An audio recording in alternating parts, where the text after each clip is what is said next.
Hello everyone, welcome back to the channel. This is your friend Jaivardhan Singh Anawat और आप देख रहे हैं ये एपिसोड मरीन वेल्स का, जिसमें हम डिस्कस करेंगे आईएमयू सीईटी दिसंबर 2020 के बारे में। जी हाँ, काफी सारे लोगों को इस चीज के ऊपर पर्टिकुलर डाउट रहता है कि आईएमयू सीईटी दिसंबर 2020 किन लोगों के लिए होता है, कौन कौन उस पर्टिकुलर एग्जाम के लिए अपीयर हो सकते हैं, क्या क्या उसमें पैटर्न होता है पेपर का, और बेसिकली सब कुछ जानना चाहते हैं। तो वो जो सब कुछ जानने वाले लोग हैं उनके लिए ये पर्टिकुलर वीडियो है, क्योंकि ये कंप्लीट पैकेज इस वीडियो में हमने आपको दे दिया है। आईएमयू सीईटी दिसंबर 2020 के बारे में कंप्लीट आपको इन्फॉर्मेशन इस एक पर्टिकुलर वीडियो में मिल जाएगी। तो सिट बैक, रिलैक्स एंड इस वीडियो को एंड तक जरूर देखना, क्योंकि एंड तक देखने के बाद ही आपको ये जो कंप्लीट नॉलेज है वो गेन होगी। क्योंकि अगर आपने हाफ नॉलेज गेन की तो उसका कोई भी फायदा नहीं है। तो दोस्तों, आगे बढ़ने से पहले आप वीडियो को लाइक कर दीजिए और चैनल को जरूर सब्सक्राइब करके बेल आइकन को भी प्रेस कर दीजिए, ताकि जब भी हम आपके लिए वीडियोस अपलोड करें तो आपको नोटिफिकेशन मिले और आप कोई भी वीडियो को मिस ना करें। तो दोस्तों, अब आगे बढ़ते हैं। Let's get started.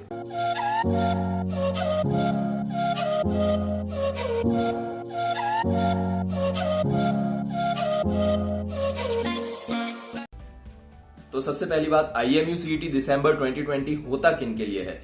तो आप लोगों ने आईएमयू सीईटी का तो नाम सुना ही होगा, जो कि जनरली होता है अराउंड जून की बिगिनिंग में बिल्कुल। लेकिन इस बार कोरोना वायरस की टाइम की वजह से वो जो पर्टिकुलर एग्जाम था वो कैंसिल ही हो गया, और जिन भी लोगों ने आईएमयू सीईटी का फॉर्म फिलअप किया था उनको नॉर्मलाइजेशन मेथड की वजह से उस तरीके से उनको एक रैंक अलॉट कर दी गई, और वो भी काफी लेट, अभी थोड़े दिन पहले ही। तो इस तरीके से होने के चांसेस नहीं है दिसंबर 2020 के, आईएमयू सीईटी दिसंबर 2020 के, क्योंकि तब तक लग रहा है कि जो सिचुएशन है वो थोड़ी सी इंप्रूव हो जाएगी, क्योंकि बाकी के जितने भी जो कॉम्पिटिटिव एग्जाम्स थे वो एक्चुअली में कंडक्ट हुए हैं। तो आईएमयू सीईटी दिसंबर 2020 भी एक्चुअली में कंडक्ट होने के पूरे चांसेस हैं। तो इस बार आप वो चीज से ना डरिए कि इस बार भी शायद नॉर्मलाइजेशन मेथड लगाकर आपको रैंक ना दे दी जाए। अब बात करते हैं कि कौन लोग इस पर्टिकुलर एग्जाम के लिए जो है वो अपीयर हो सकते हैं। आप लोगों ने सबसे पहली बात करते हैं कि समझ लीजिए आप आईएमयू सीईटी जो जून में होता है आप उसके लिए अपीयर होना चाहते थे, लेकिन आपको किसी वजह से स्पॉन्सरशिप नहीं मिली उस टाइम पर, आप डीएनएस ज्वाइन करना चाहते थे। सबसे पहली बात, जो आईएमयू सीईटी दिसंबर 2020 होता है वो सिर्फ और सिर्फ डीएनएस के लिए होता है। आप बीटेक के लिए वो एग्जाम नहीं होता, आप वो एग्जाम क्लियर करके बीटेक ज्वाइन नहीं कर सकते, आप बीएससी नॉटिकल साइंस ज्वाइन नहीं कर सकते, और आप कोई भी अदर कोर्स आप ज्वाइन नहीं कर सकते। आप सिर्फ और सिर्फ डीएनएस ज्वाइन कर सकते हैं वो पर्टिकुलर एग्जाम को क्लियर करके। तो ये अब बात करेंगे हम सिर्फ डीएनएस के बारे में। तो अगर आप चाहते थे कि आप जो जून में आईएमयू सीईटी होता है नॉर्मल, आप वो आईएमयू सीईटी दे और आप जो है किसी भी कॉलेज में जाकर डीएनएस ले सके और आपको स्पॉन्सरशिप भी मिले, लेकिन आपको आजकल के मार्केट का सिनेरियो पता है और आप एक जो है स्मार्ट स्टूडेंट है, आप जानते हैं कि अगर आप बिना स्पॉन्सरशिप लिए अगर आपने डीएनएस की तो उसके बाद आपके जो है जॉब मिलने के चांसेस वो काफी ज्यादा कम हो जाएंगे, और आपका बेसिकली जो पैसा गया है उसके चांसेस बहुत ज्यादा बढ़ जाएंगे वेस्ट होने के। तो आप ये ऐसा कोई भी डिसीजन नहीं लेना चाहते, और इसी वजह से आप चाहते हैं कि आप जिस भी कॉलेज में एडमिशन लेने से पहले ही आपके पास एक जॉब हो, ताकि आपके पास एक सिक्योरिटी रहे कि हाँ, एक बार मेरा कोर्स कंप्लीट होने के बाद मुझे शिप गारंटीड मिलेगी। क्योंकि आजकल का जो मार्केट का सिनेरियो है आप लोगों को पता ही है, शिप्स मिल नहीं रही है, जॉब्स आजकल बहुत ज्यादा नहीं है मार्केट में, काफी ज्यादा लोगों को जो है जॉब्स नहीं मिल रही है, और इस सिनेरियो में बिना स्पॉन्सरशिप के डीएनएस ज्वाइन करना is a kind of foolishness. आप में से कुछ लोगों को हो सकता है शायद जॉब मिल भी जाए बाहर से, और उस कंडीशन में आप मुझे कमेंट सेक्शन में लिखेंगे कि देखो मुझे तो मिल गई, आपको भी मिल जाएगी। लेकिन वो जो जिन लोगों को बाहर से जॉब मिलती है ना, वो काफी एक माइनॉरिटी सेक्शन है। अगर 100 लोग अगर डीएनएस ज्वाइन कर रहे हैं बिना स्पॉन्सरशिप के, तो उसमें से अराउंड 4 या 5 लोगों को बाहर से लीगली बिना किसी एजेंट के जॉब मिलने के चांसेस हैं। बाकी के जो 90-95 जो स्टूडेंट्स होंगे ना, उनको जॉब मिलने के चांसेस बाहर से काफी ज्यादा अच्छे नहीं है।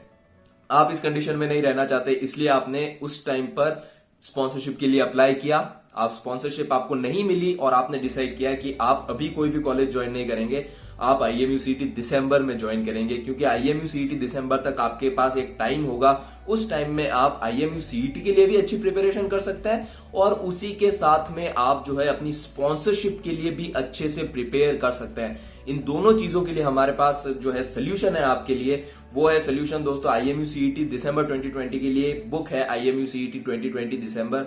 आप इस बुक को जाकर चेकआउट कर सकते हैं, लिंक है डिस्क्रिप्शन में, आपको पूरी हेल्प मिल जाएगी। आप जो आईएमयू सीईटी दिसंबर 2020 है वो काफी ज्यादा अच्छी रैंक के साथ क्लियर कर पाएंगे, और जो है आपके अच्छी रैंक आने के चांसेस है वो भी काफी ज्यादा बढ़ जाएंगे, और उस वजह से जो है आपके प्लेस्ड होने के यानी कि आपको स्पॉन्सरशिप मिलने के चांसेस भी काफी ज्यादा बढ़ जाएंगे। तो इस बुक को जरूर चेकआउट कीजिए, लिंक है डिस्क्रिप्शन में। तो ये हो गई दोस्तों एक कंडीशन कि आपको स्पॉन्सरशिप नहीं मिली और उस वजह से आप एक टाइम फ्रेम चाहते हैं जिसमें आप प्रिपेयर कर सके अपने आप को नेक्स्ट स्पॉन्सरशिप के लिए।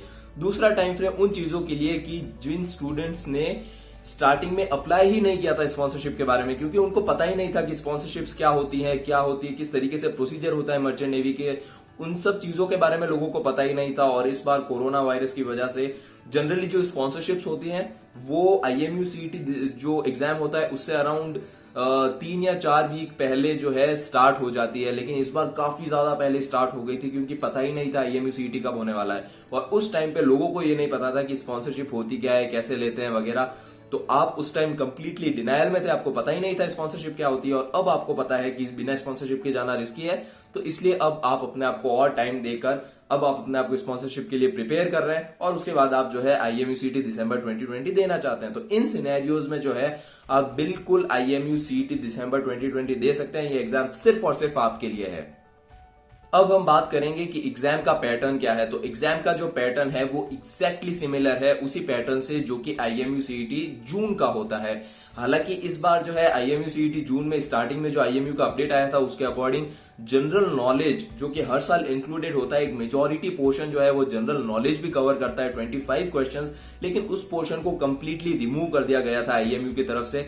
हालांकि उसके बाद IMU CET हुआ नहीं, लेकिन अभी उस पैटर्न को अगर देखकर अगर हम आगे की सोचें तो उसके बाद ये चीज क्लियर रहेगी कि जनरल नॉलेज शायद वर्ड का यूज कर रहा हूं मैं, शायद IMU CET दिसंबर 2020 के एग्जाम में ना आए। उसके अलावा जो भी बाकी के सब्जेक्ट्स हैं वो बिल्कुल सेम रहेंगे, physics, chemistry, maths, general aptitude and English. तो ये अगर आपने पांचों के पांचों सब्जेक्ट अच्छे से क्लियर किए तो उसके बाद डेफिनेटली आपके जो चांसेस हैं वो काफी ज्यादा बढ़ जाएंगे IMU को जो एग्जाम है CET अच्छे से क्लियर करने के, अच्छे रैंक के साथ क्लियर करने में, क्योंकि अच्छी रैंक आपको काफी ज्यादा हेल्प करती है एक अच्छा कॉलेज दिलाने में और उसी के साथ में एक अच्छी स्पॉन्सरशिप दिलाने में। तो अच्छी रैंक लाने पे जरूर आप फोकस कीजिए IMU CET में। अच्छी रैंक आपको काफी ज्यादा हेल्प करती है आगे भी। अब बात करते हैं कि एक बार IMU CET दिसंबर जो है वो हो गया एग्जाम, उसके बाद में क्या होगा। उसके बाद में जो है आप स्पॉन्सरशिप के लिए अप्लाई कर सकते हैं। हालांकि कुछ कंपनीज होती है जो कि एग्जाम से पहले अपने स्पॉन्सरशिप के फॉर्म्स रिलीज कर देती हैं और कुछ कंपनी होती है जो कि एग्जाम के बाद रिलीज करती हैं। वो कंपनी टू कंपनी डिपेंड करता है। हालांकि उनके ऊपर भी एक हम कंप्लीट सीरीज ऑफ वीडियोस बनाएंगे आपको डिटेल में एक्सप्लेन करते हुए। जब भी किसी कंपनी का कोई फॉर्म आएगा आपको बिल्कुल अपडेट करेंगे। लेकिन ये एक जनरल होता है कि आपको कंपनी के जो फॉर्म्स होते हैं वो अराउंड एग्जाम के आसपास के टाइम में आना शुरू हो जाते हैं। तो आपको फॉर्म्स फिलअप करना है, आपको स्पॉन्सरशिप के एग्जाम्स देने हैं, इंटरव्यूज देने हैं, और उन सब के बाद एग्जाम्स और इंटरव्यूज देने के बाद स्पॉन्सरशिप के आप जो है किसी भी कंपनी में स्पॉन्सर्ड हो सकते हैं। इतना आसान नहीं है, प्रैक्टिस आपको डेफिनेटली करनी पड़ेगी। वो सारी प्रैक्टिस आप अपनी तरफ से करने के बाद जब आप किसी कंपनी में स्पॉन्सर्ड होंगे उसके बाद ही आप किसी भी जो मर्चेंट नेवी जो ट्रेनिंग इंस्टीट्यूट है आप उसको ज्वाइन करें।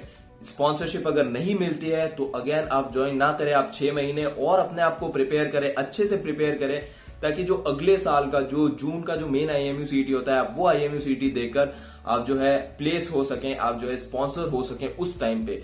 बिना स्पॉन्सरशिप के जाना बिल्कुल भी रेकमेंडेड नहीं है। जॉब्स काफी ज्यादा कम है, किसी भी फ्रॉड में आपके जो फंसने के चांसेस होंगे वो काफी ज्यादा बढ़ जाएंगे। तो इसी वजह से जो आपको एक कंप्लीट पाथ दिखा रहे हैं हम लोग, उसी पाथ पे चलिए। लीगल पाथ है, बिल्कुल सही पाथ है। एजेंट के चक्कर में आपको बिल्कुल नहीं पड़ना है। पढ़ाई कीजिए, स्पॉन्सरशिप के लिए अपने आप को प्रिपेयर कीजिए इस टाइम फ्रेम में। अभी भी काफी ज्यादा टाइम है, अक्टूबर जस्ट अभी स्टार्ट ही हुआ है। अक्टूबर, नवंबर एंड दिसंबर, क्योंकि दिसंबर के भी जनरली एंड में होता है ये एग्जाम। और इस बार चांसेस है कि शायद थोड़ा सा शिफ्ट होकर जनवरी तक भी चला जाए ये एग्जाम, लेकिन अराउंड उसी टाइम फ्रेम में होने के पूरे चांसेस है। और जो कॉलेज स्टार्ट होते हैं इस बैच के लिए वो होते हैं फरवरी से। तो आपके पास अभी भी 3 महीने है लगभग प्रिपरेशन करने के लिए, और IMU CET के लिए 3 महीने काफी ज्यादा है। IMU CET में एक टॉप की रैंक लाने के लिए 3 जो महीने का पीरियड है वो काफी ज्यादा है। तो आज से अगर आप अपनी प्रिपरेशन शुरू करते हैं तो गारंटीड आप एक काफी ज्यादा अच्छी रैंक लेकर आएंगे, और वो रैंक आपको बहुत ज्यादा हेल्प करेगी आपकी स्पॉन्सरशिप के इंटरव्यू में, क्योंकि काफी ज्यादा एक अच्छा इंप्रेशन पड़ता है अगर किसी इंसान की रैंक काफी ज्यादा अच्छी है। समझ रहे हैं आप लोग? तो पूरी तरीके से फोकस कीजिए IMU CET दिसंबर पे, and I hope this video has helped you guys. If this video has helped you, then click the like button and subscribe to the Marine Whales. Don't forget to click the bell icon as well so that you do not miss any other video that we upload for you guys only. This is it for now. This was your friend Jayavardhan Singh Ranawat. See you guys in the next one.